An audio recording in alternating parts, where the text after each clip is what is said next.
298 this Saturday is the 17th. It's in Anaheim, California. Couple interesting fights on the prelims.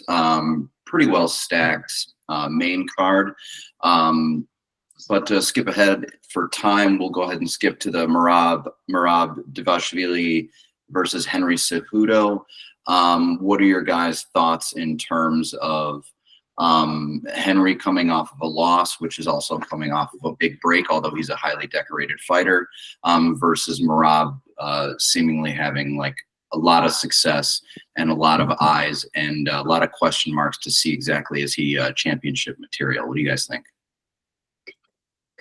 So personally, for me, I think this is the first non-3-round fight we've seen Cejudo in a long time, honestly. And I don't know if we've seen Merab in a full five-round fight yet. I could be wrong about this. So I think both these factors are going to play into it. I think Merab obviously is more favored in a 3-round fight just based on his pace alone.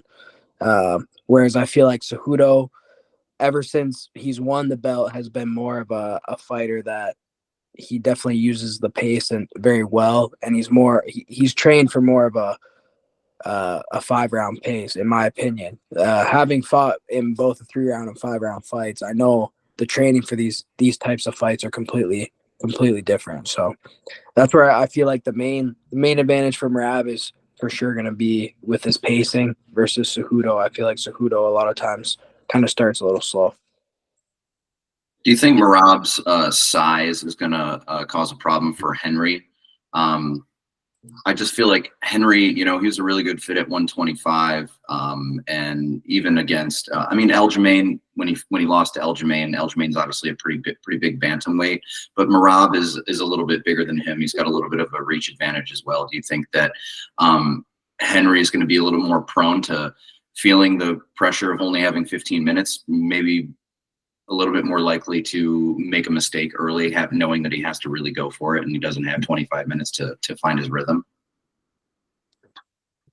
Personally, for me, I feel like I don't really see Merab as like a finisher as much. So as far as like Cejudo making mistakes, I wouldn't be too concerned about Cejudo getting submitted or knocked out in that sense.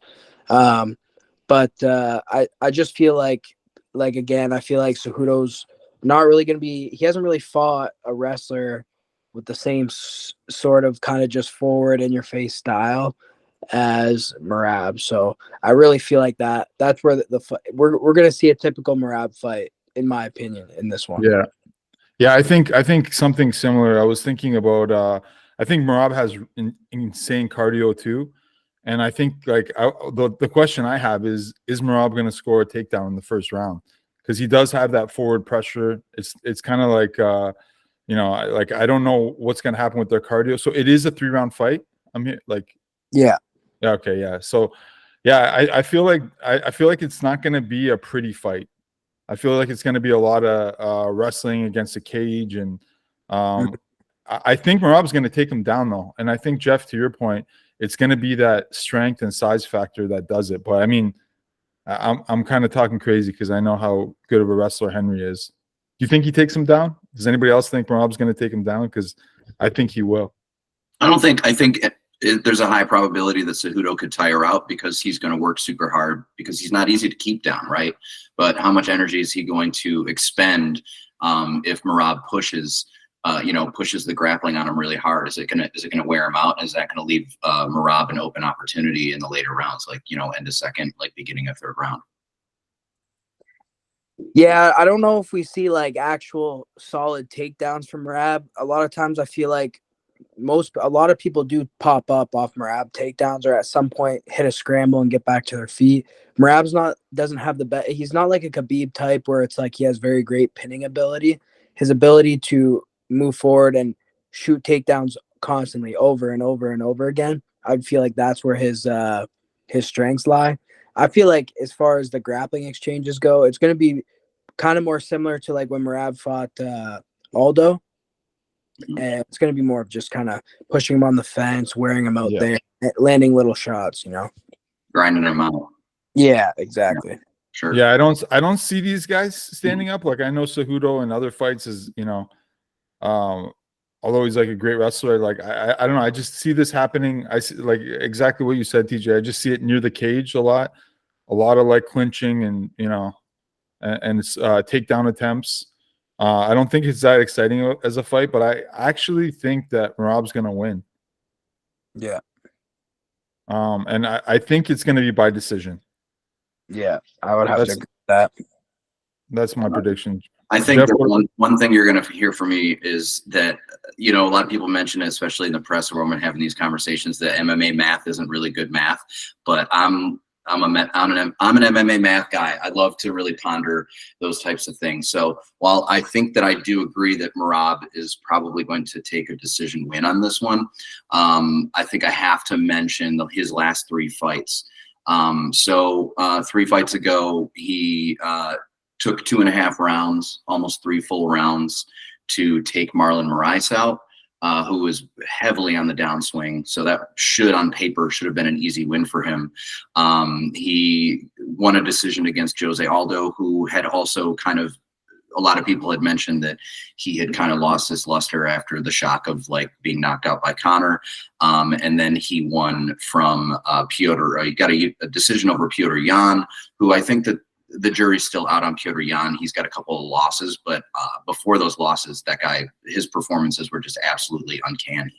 So I feel like for me, I've got a big question mark to see if Merab can keep the momentum of I don't want to say like barely scraping by on these high profile fights, but I feel like we're probably definitely in for a decision win either way. And I think that it's probably going to be Merab by the skinny.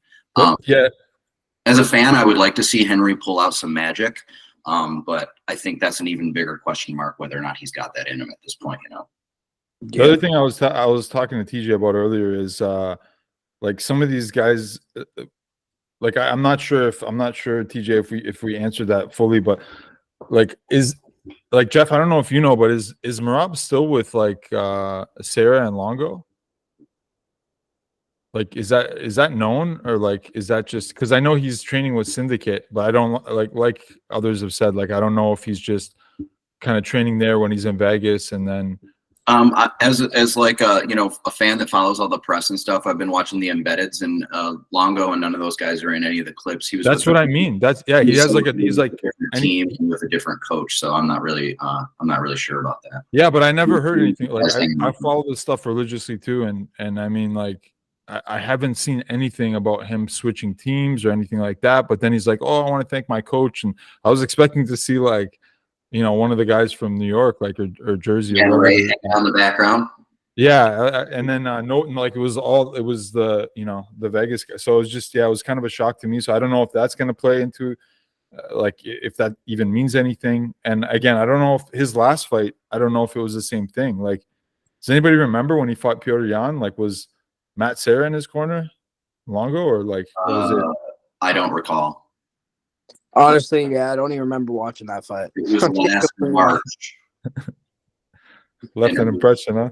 It was last March, and it was a 5-round fight. So to answer your wonderment earlier, TJ, yes, that is his only 5-round fight, and he took 25 minutes with Piotr Jan, and he won, unanimous decision. Okay, Yeah. so I think we have consensus that Merab is probably going to win a decision, and I know Jeff, you were saying maybe even in the the 3rd round or late 2nd round, something could happen too. I'd like to see something happen, but I think it'll be a decision. But yeah, my vote is with Merab for sure on this one. Yeah, it's going to be an interesting fight. I think that's like obviously the winner of that fights for the belt, right? Next, I think that's.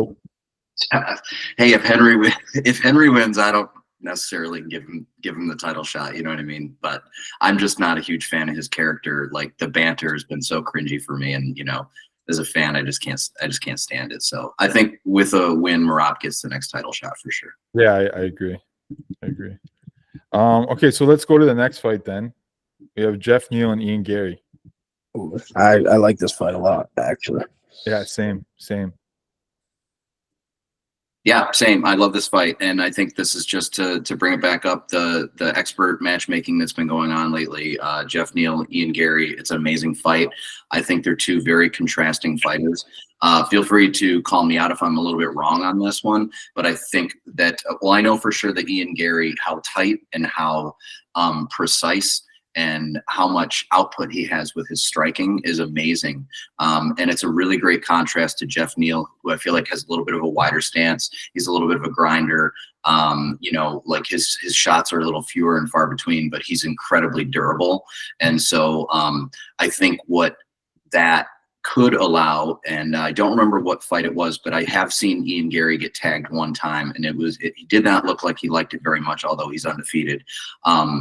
The competition is very high level because I think that Jeff Neal could certainly he's got the durability to wait for his shot, and if he could land one big shot, and that could be it for Ian Gary, or if Ian Gary is just on fire like he usually is, he could just be way too much for Jeff Neal to handle.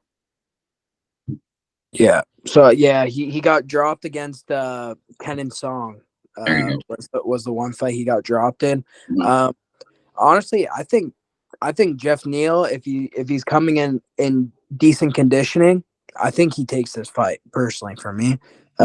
Just for the fact that Gary's been tagged in the past, and I don't feel that Gary's fought the level of competition that Jeff Neal's had yet. You know what I mean? I don't think Gary's had the higher level guys. Like we're talking about, Jeff Neal's been in there with Shavkat, Vicente Luque, Ponzinibbio, Neil Magny, Stephen Thompson, Bilal Muhammad, win over Bilal Muhammad, you know. Yep. So I feel like Jeff Neal's his overall competition has been far higher. And like the fight with Shavkat, man, it was like, in my opinion, pretty neck and neck right until the finish. Yeah. Like both guys were rocking each other back and forth, you know, and it seemed as though it was more of a conditioning factor for Jeff Neal in that fight over everything. So personally, I'm taking Jeff Neal in this fight. I'm not totally sold on like the Ian Gary fight or the Ian Gary hype just yet. So we'll see. But that's my pick. I'm picking Jeff Neal for that. Yeah, I couldn't agree with you more. I think that a lot of, you know, another thing about the fans with MMA is they're so quick to forget. And there was a pretty substantial period of time where Jeff Neal was the boogeyman of the welterweight division. And I don't necessarily think that we've seen enough to know whether or not he's lost that. And I think that the proverbial saying, I think Ian Gary's going to fuck around and find out. I think he's going to find out the wrong way. Yep. Damn. One of the reasons I like this fight too is because both these guys could fight for the belt, right? Like this is not a like this fight kind of matters, and I think like you guys said, I mean Jeff Neal has fought some crazy competition. My favorite thing about Jeff Neal is when he fought Mike Perry, and Mike Perry kept calling him G off. That's funny. So dumb, bro. But yeah, like I think Jeff Neal is tougher than Ian Gary, but I think Ian Gary's gonna win. I think he's younger. He's you know, I think he's probably gonna improve faster. And he's probably improves. Like I see it with younger fighters, like starting around the age that Ian Gary's at. Like I think he's gonna win a decision here, or Jeff Neal's gonna knock his head off.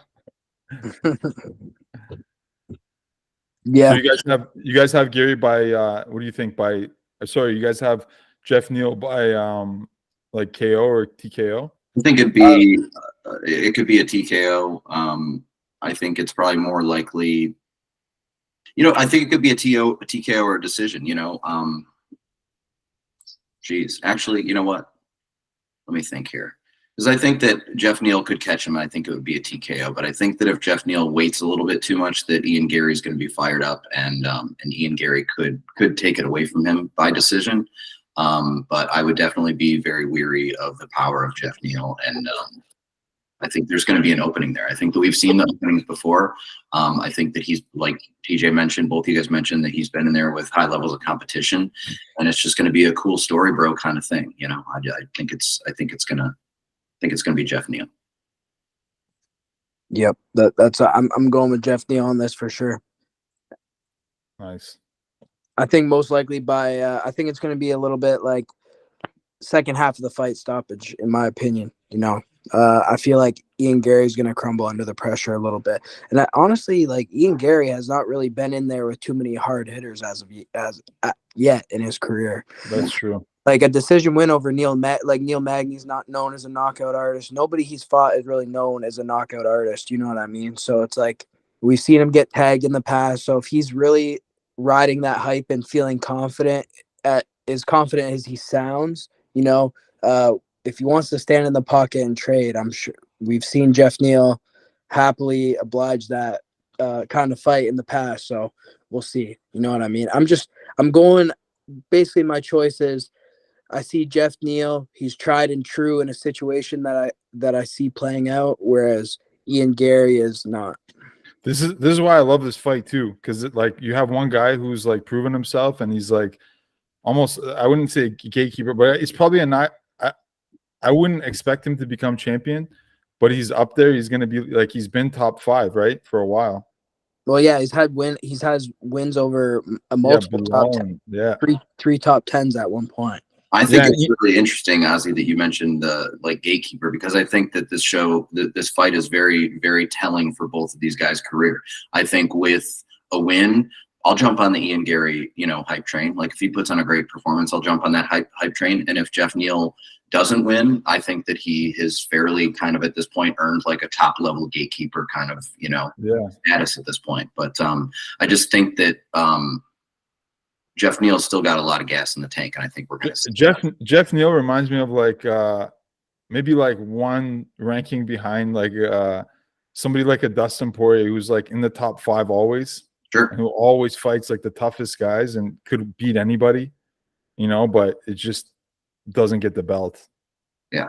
That's but if he wins this, I mean, then yeah, like why was he kind of absent for a while? Did he have health issues? I can't remember, because we didn't see a lot of him like since the pandemic, right?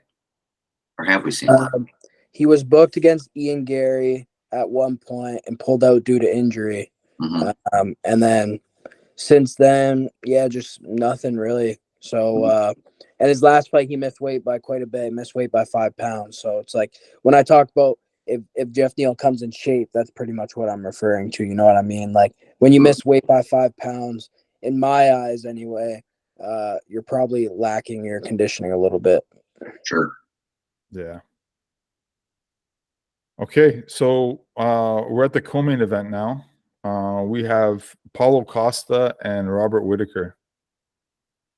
Another good fight. I like this fight too. I think the matchup is pretty stellar on this one. I think both guys are just on a very, very, very slight downswing. I think there's more question marks behind Costa than there are Whittaker.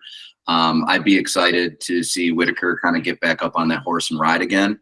But Costa has been generally proven to be very durable. So he's going to have to really show up to put him away. And Costa's like a monster. What was that one? Was it with Yoel Romero where those guys just man, like Godzilla characters just pummeling the shit out of each other? That was pretty exciting. So we know he can take it. But then you saw Izzy take him out. It looked pretty easy. And then Whittaker has gone down to Izzy. Was it once or twice? Once, right? No, didn't he? Twice. Twice, yeah, it was twice. And then Drake has put him away super early in pretty devastating fashion. So I think both of these guys are in a really great position for this fight. I'm excited to see it. I'm a Robert Whittaker fan. I don't really typically get down with a lot of the guys who have more of like a celebrity personality when they get, in the press, always wearing shades and walking around Mr. Supermodel and shit like that. So I just don't think that Paulo Costa has a mindset that matches Robert Whittaker's. You're just jealous, Jeff. I'm jealous. I want those muscles, bro. Wish I had. Yeah, boy. But I think Robert's coming to work, unless we forget, the guy travels halfway around the world to do these American fights, But Paulo Costa has way bigger biceps, so I think you got to factor that in. But no, he's had like what? I was just looking at his thing and like who he's fought, and he had 4 canceled fights. Man, this guy only has 2 losses. Isn't it crazy that I was gonna say something kind of dumb and say like this fight is cool, but like it doesn't excite me because I don't feel like any one of them are gonna fight for the belt. Right, because they both fought for the belt. recently. Yeah. But Costa only has 2 losses, Is which that is insane. Romero and Izzy. Izzy? No, Costa is Vittori and Izzy. He beat Romero. He beat Romero. Okay. Yeah, Who he did he lost lose to to then? Vittori. Oh, Vittori. No, he beat Vittori, I thought. No. Nah, I lost to him, Oh, Wow. okay. which was crazy because he changed the fight week Mm-hmm. in that one too. He moved it up to 205 out of nowhere. Yeah. Yeah, in this fight, I don't know, man. I'm kind of like I really have my heavy doubts more on Costa at this point, just based on the layoff. Like he's looking at a year and a half layoff at this point, almost 2 years since his last fight, and yeah, man, I don't know. Rob Whittaker outside of the Dreykus, Israel Adesanya, and the one Dreykus fight, it's like he's been pretty much untouchable otherwise. So I feel like I don't really see Costa being able to do anything to Whittaker. But again, Whittaker sometimes his chin just detonates. So it's just like if Costa catches him, I feel like that's the only chance he has to win. If it goes to a decision, it's not going Costa's way for sure. Right. Yeah, I don't know why, but I don't really care too much about this fight. Like, it is a good fight. I will agree. It's a great fight because, both guys are kind of in the same spot, right? Both fought for the belt recently. Or not recently. I guess Costa was probably like 2 years ago or 3 years ago, maybe now.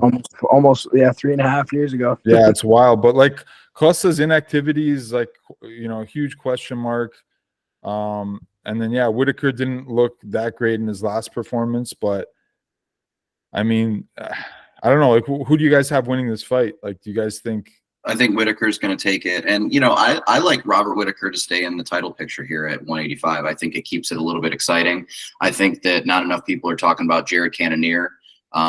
His talent is fucking wild, and his durability. Whittaker beat him by decision, I think, right? By decision.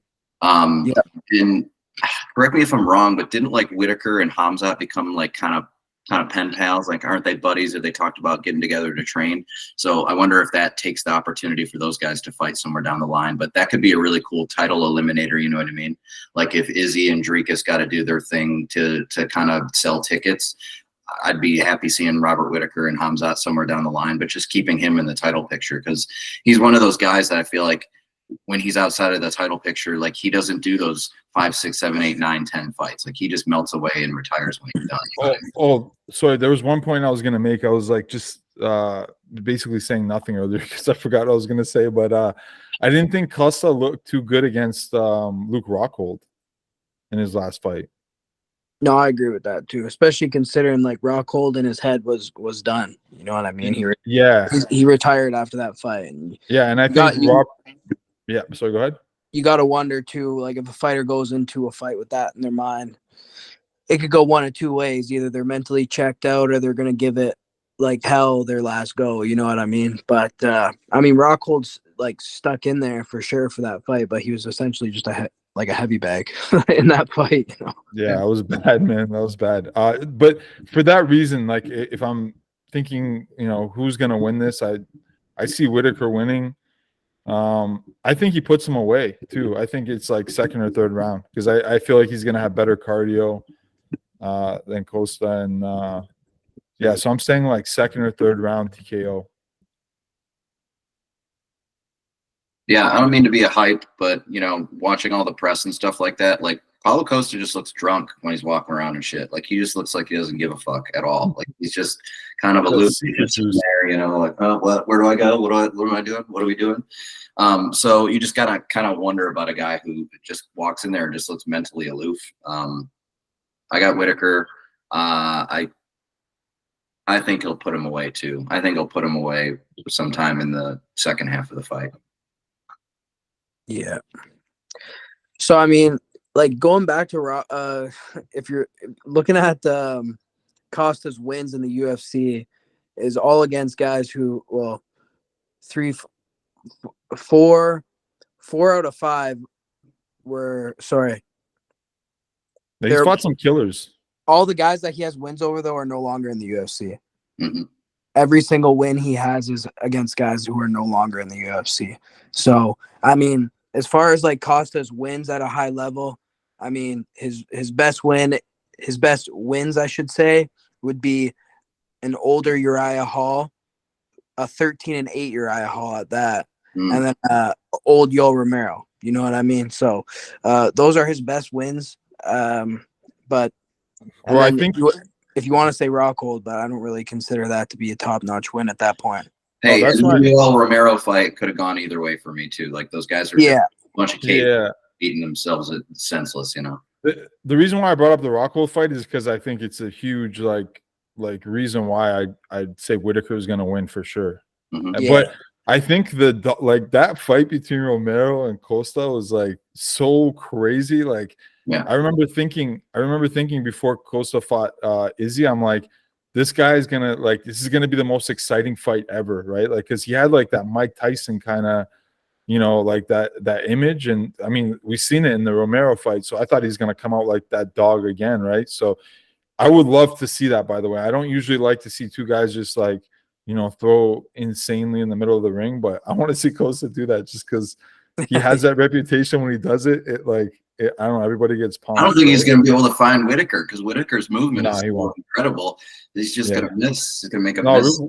Yeah, Whitaker comes in. He's going to keep him like with those oblique kicks, and then just like, I think he's not going to. I don't think it's going to be too pretty of a fight. But I'm just saying, I would love to see that old Coast. Like that's the only reason why, you know, anybody I think thinks that he's gonna beat Whitaker. Yeah, just based off consistency, I feel like Whitaker's a no-brainer in this one. Yeah. All right. So we made it to the top now. All right, main event. This one's good. Yeah, this is a good one. I got a lot of questions. I got a lot of thoughts for sure. Anybody else want to start? Okay, so the current odds right now are almost a pick'em fight which is crazy to think, but we got Volkanovski at -112, and we got Topuria at -108. So essentially even money between these two. Personally, I think recency bias is playing into a big factor into people's decisions on picking into this fight. I mean, you look at, obviously, Topuria's looked pretty untouchable in his last few fights. But then you got Volkanovski coming off a knockout loss to Islam. But again, you got to factor in the situation when it comes to that. Like 10 days, weight class up, off elbow surgery. There's so many things. How about let's go 2 months prior to that when he absolutely destroyed Yair Rodriguez inside, I think it was 2 rounds that he finished Yair Rodriguez and made it. Yeah, and made it look easy. You know what I mean? That Volkanovski's not gone. He's made a lot of fights look easy. Yeah, he's made so many fights look easy, man. Every fight, 145, he's undefeated or something, right? Yeah. Yeah, no losses at 45. Yeah. Here's the only caveat to what you're saying, TJ, is if it wasn't a head kick knockout, like even if it was just a TKO, and you know, if it wasn't as bad, I would say that's the only factor that makes me think too. And I'm not going to give away my prediction yet, but I'm just saying, like, I could see why the odds are like that because of that, the nature of the knockout and how recent that was in November or October 22nd or something, right? Yeah, but I mean, the thing is though, is like, it wasn't a knockout where you see a guy laying on the floor for 5 minutes following the knockout. He was up right away, you know? So he was knocked out earlier in his career almost the same way as far as that kind of knockout goes. And look at the career he went on to have. We don't see it when it comes to tools. Volkanovski's got far more tools than Topuria. Topuria is very primarily boxing heavy. He's got good grappling on top of that. You know what I mean? His whole MMA career, the stat I seen this week, he has not thrown a mid kick or a head kick. So I think we can rule out a potential head kick knockout from Topuria. You know what I mean? Mm-hmm. It would be off the boxing. But I think with the reach advantage that Volkanovski has, the movement he has at 45, and then also adding in, I think with the way that Topuria stands, he stands very bladed like a boxer. I think the calf kicks are going to play a massive role in this fight. which I haven't really heard a lot of people talk about. And people forget how much of a factor that was Yeah. early in Volkanovski's career, coming up to the title, or winning the title, I should say. So, in my opinion, I think Volkanovski by landslide. Yeah, Let's hear it.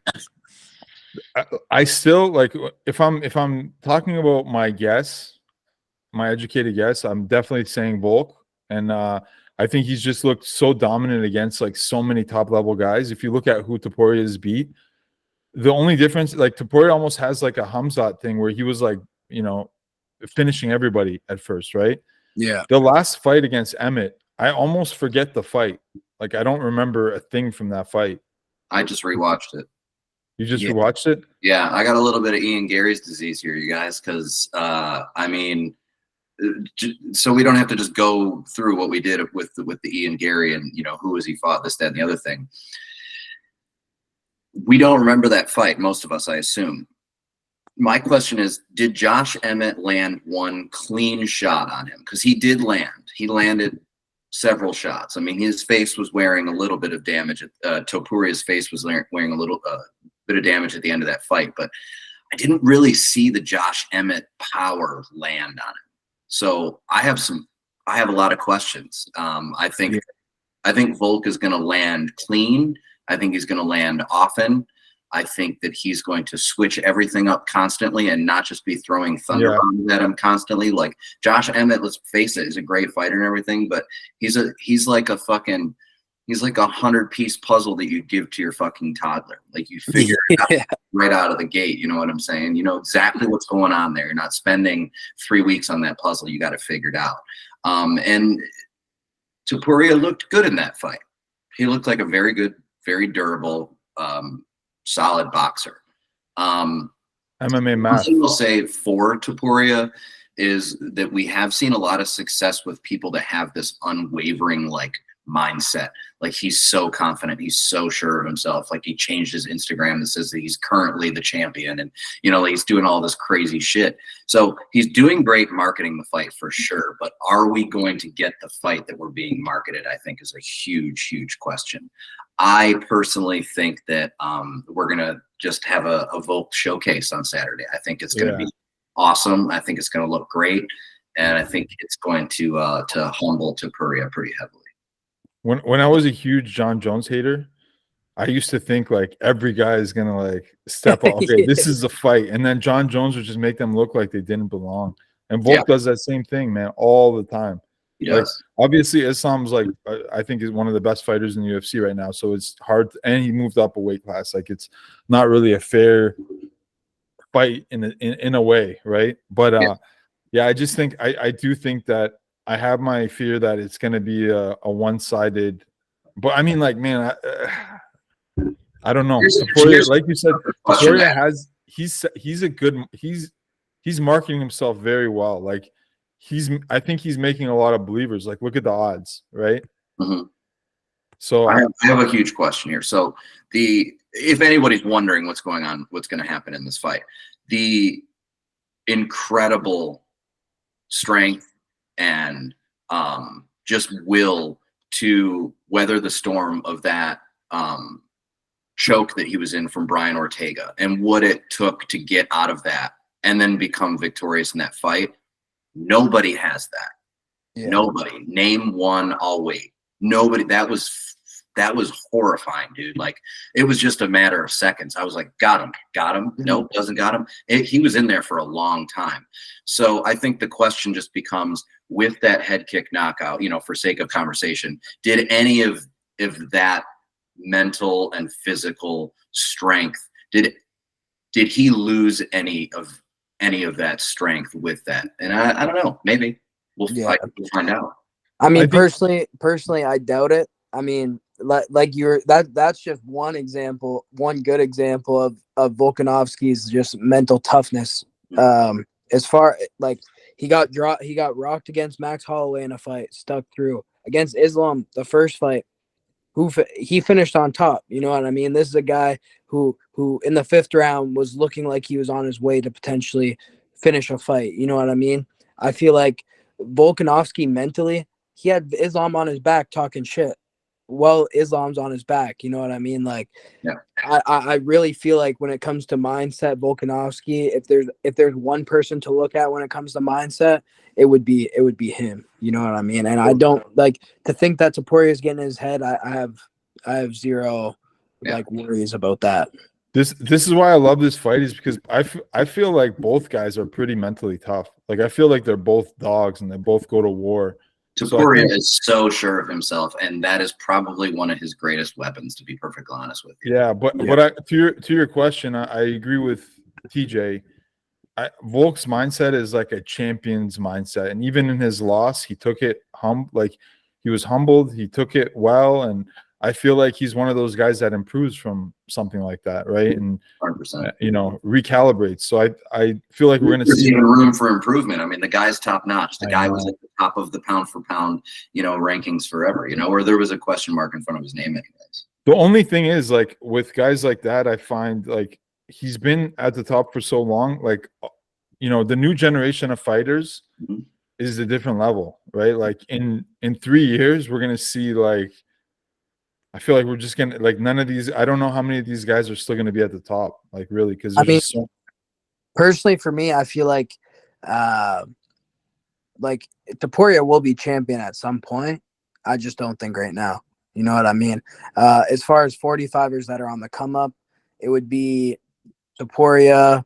You obviously still got Holloway, even though I think he's got a death sentence coming up. Yeah, he does. But you got Holloway, you got Movsar, and you got Ilya right now. Ilya and Movsar, as of now, not having challenged for the belt, so we'll see. But I really do think Ilya, especially at only 26 or 27 years old, will be the champion at some point. Just not right now. I agree. And I'll tag another question at the end of that and we haven't seen it, but we're also not in the gym with these guys all the time. Like, I have a question of whether or not, like, Topuria, is he a complete fighter? This is MMA. He's an absolutely incredible, talented boxer, but is he a complete fighter? Because Volk is. We know that. Yeah. He hasn't had enough octagon time for us to really be able to see that, Yeah, no, 100%. I think his grappling and his boxing is there for sure. But like I said, like he doesn't really he doesn't handle kicks well. We've seen him get dropped with a kick in the past. You know what I mean? He doesn't throw kicks, so we know that's not an issue for Volkanovski, right? So complete rounded game. Volkanovski's about as good as it gets right now. And Volk too, like, a lot is just so smart. Like, his fight IQ is super high, and I feel like I'm envisioning like a Volk that doesn't really get touched too much in this fight. But then again, like, I don't know. I can't wait for this fight. I'm getting excited for this fight. I mean, it was, it's cool because, I mean, I was a fan of Korean Zombie and stuff, but when he fought Korean Zombie, knowing that, his retirement was imminent, he was definitely on the downswing. But what he did to that dude was like savagery. Like, that was absolutely unbelievable. And like, nobody ever really did that to him throughout his entire career. I know they were at completely different levels, and that was the only fight to make at that time. But what he did to him was not what people do at the top 3, top 5 of any division, really. He just brutalized that guy. Yeah. And even in the last Max Holloway fight he made it. It was a very clear 2 levels of competition. There was Volkanovski, and then there was everybody else at 145. Yeah. I don't think people mention enough, like, where he comes from, like, before he was a professional fighter, the fact that he was like in a professional rugby league with like dudes that were 200 pounds and shit like that. He was 215 pounds, bro. Right. And now he's fighting with 145 pounders. It's like, these guys probably seem small to him a lot of times, Oh, for sure. You know what's funny? I've seen him in person at the he doesn't look that, like, I mean, obviously he's in shape to fight at that time, but yeah, he looks like a pretty small guy. I can't imagine that guy at 215. Well, let's get into some details, because I want to figure out what you guys think about how quickly this is going to happen, since we're all pretty much on Volk at this point. Do you think that Volk comes out, just brutalizes the guy? Do you think it takes a round? Do you think that leaves an opening for, like, how does Topuria handle that all of the variants of shots, because they're going to be coming from everywhere. They're going to be high, low, mid. Like he's going to be all over the place, and he's going to be landing the shots. So can Topuria handle that? And if so, can he handle it enough to find a way to counter, or at least survive a round or two? I think it's gonna go more than a round, like or two. I think probably be like third round, I'm guessing. But I just don't know how Topuria is gonna react to that. Like we haven't seen it. We haven't seen him like, losing a fight or in too many bad situations. So Yeah. I mean, personally, for me, I think Topuria's got heart, and I think he's gonna come to fucking fight. You know what I mean? I have no doubt about that. But I see like a fourth round stoppage, maybe fifth round stoppage, somewhere along those lines. Just because, it's also I don't really see Volkanovski getting caught by Topuria.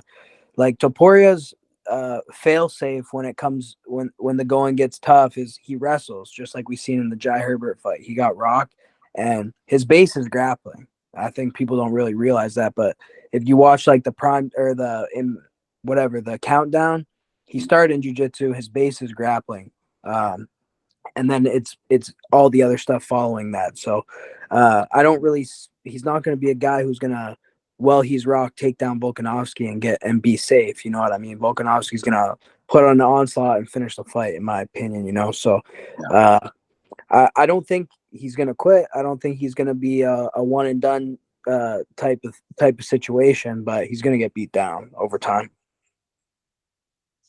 Yeah. We don't like. I know we're just talking about the fight, but who next for either of these guys?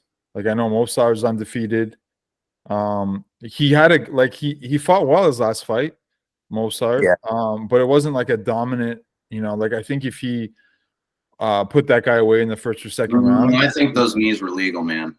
I think that was a good fight, but I think that Arnold Allen, that was the Arnold Allen fight, right? It was Arnold Allen. Yeah, I was a big Arnold Allen fan. I think he got screwed over in that. I think that watching back and looking at the replays, I think even that third one, and even he was playing possum. He was purposely having his hands down.